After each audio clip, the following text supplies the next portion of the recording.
को सुनता है, जागरण कीर्तन करता है, कहते हैं कि भगवान की कृपा से उसकी समस्त कामनाएं पूर्ण होती है।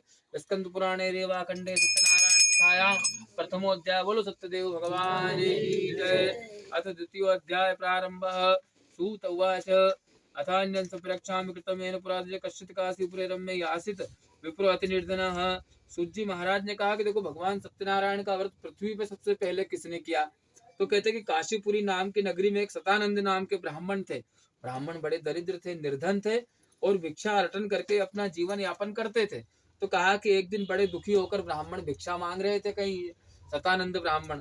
तो कहते हैं कि ब्राह्मण को भिक्षा मांगते देखकर, इतने दुख में कष्ट में देखकर भगवान ब्राह्मण प्रिय वो सत्यदेव नारायण क्या करते हैं कि एक बूढ़े ब्राह्मण का रूप बनाते हैं और बूढ़े ब्राह्मण का रूप बनाकर ब्राह्मण के पास गए, नाम पूछा, उसका सब कष्ट का कारण पूछा।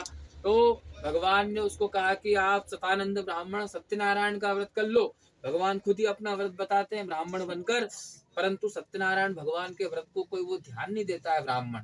भैया अपने पास तो कोई तथा तो है ही नहीं, पैसा तो बचता ही नहीं है, शाम तक जो भी आटा दाल ले जाओ मांग कर वो खत्म हो जाता है, सब पैसा खत्म घर में बराबर। तो काय से कथा होगी, काय से पूजन करेंगे? तो कहते हैं कि भगवान उसके ऐसा भाव देखकर पूरा व्रत बताते हैं और उसके सामने से अंतर ध्यान हो जाते हैं।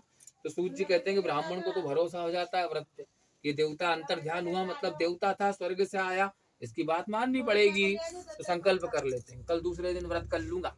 अब शाम को भिक्षा मांग कर गए, दरिद्रता तो थी सही, तो सब सारा धन खत्म हो गया, ब्राह्मण का कुछ नहीं बचा बेचारे के पास। रात भर सोया नहीं वो, सुबह सुबह फिर विचार किया कि देखो आज तो कुछ भी हो जाए, भले भूखा रहे सब पूरा परिवार, जो भी भिक्षा में मिलेगा उससे भगवान का पूजन करूंगा। तो जैसी उसकी इच्छा थी वैसे भगवान ने कामना को पूर्ण किया। प्रातः काल उसको बहुत सारा धन आदि भिक्षा में मिला ब्राह्मण को। तो उस धन से उसने किसी प्रकार का मोह वगैरह नहीं किया, ना तो कुछ उसमें से बचाया, सारा का सारा धन था भगवान के पूजन में लगा दिया। और भगवान की कृपा से कहते हैं कि सतानंद ब्राह्मण की जो दरिद्रता थी, जो निर्धनता थी, वो सब निर्धनता दूर हो गई। और ब्राह्मण सतानंद जो है फिर धन धान्य पुत्र पौत्राद्य संतति को प्राप्त हो गया। अच्छा, फिर ब्राह्मण ने जब धन आया भगवान की कृपा से तो अच्छा बढ़िया भवन भी बना लिया, नया मकान। अच्छा, वो नया मकान बनाया, रोज भगवान का पूजन करता था। एक दिन गर्मी के समय पूजन करने बैठा वो सतानंद ब्राह्मण, तो कोई लकड़ी वाला ब्राह्मण के घर आया, जल पीने की इच्छा से, पानी पीने की इच्छा से। और ब्राह्मण से उसका इतना वैभव देखकर, पहले तो कुछ था ही नहीं उसके पास, ब्राह्मण फटी धोती फटा कुर्ता, बिल्कुल टूटा फूटा झोपड़ा। तो उसने नया मकान, ऐसे ब्राह्मण को अच्छे वस्त्र देखे, सब धन देखा। वो सब हर एक कोई पूछता है, मान लो अचानक कोई परिवर्तन आ जाए किसी में, ठीक, तो कहते हैं कि ब्राह्मण से सब पूछा उसने। ब्राह्मण सत्य बोलता था, सत्यनारायण का पूजन करता हो, झूठ थोड़ी बोलेगा। तो कहते हैं कि सत्य सत्य बता दिया कि एक देवता बता के गया था व्रत, मैंने व्रत कर लिया और उसकी कृपा से, सत्यनारायण भगवान की कृपा से, व्रत की कृपा से प्राप्त हो गया। तो लकड़ी वाला भी जो है, उस काष्ट विक्रेता ने भी ब्राह्मण से हाथ जोड़कर निवेदन किया कि भगवान ब्राह्मण देवता व्रत बता दो, मैं भी जब जिस दिन मेरे पास थोड़ा धन बच जाएगा उस दिन भगवान का पूजन कर दूंगा। ऐसा कहा, प्रसाद लिया, लकड़ी बेचने अपने गांव में गए। कहते कि गांव में उस दिन उसको दुगना पैसा मिल गया लकड़ी बेचने का, धन बच गया। जैसा संकल्प था वैसे ही उसने भगवान के पूजन के केले हैं, ये है, हार है, फूल है, 3 बजे रात का गया होगा वो भी, तो कहते कि सब खरीद के लाया हो।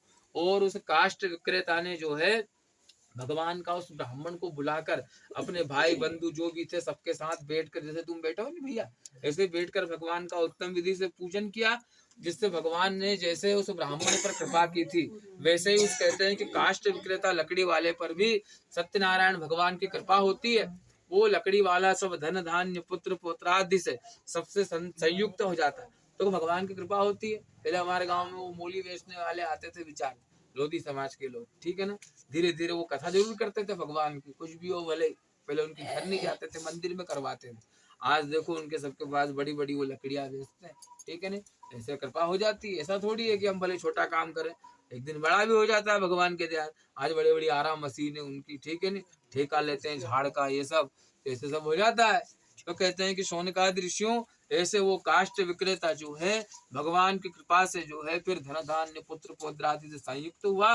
और वो ब्राह्मण और वो लकड़ी वाला दोनों फिर भगवान की सेवा पूजा करते हुए अंत में भगवान सत्यनारायण के लोक को जाकर प्राप्त होते हैं। स्कंद पुराणे रेवा खंडे सत्यनारायण कथायाम द्वितीय अध्याय। बोलो सत्यदेव भगवान की जय। ऐसे जोर से बोल दिया करो, हमारी आवाज आपकी आवाज 15 आदमी की मतलब कहीं नहीं है, ताकि होने से ये हो जाएगा।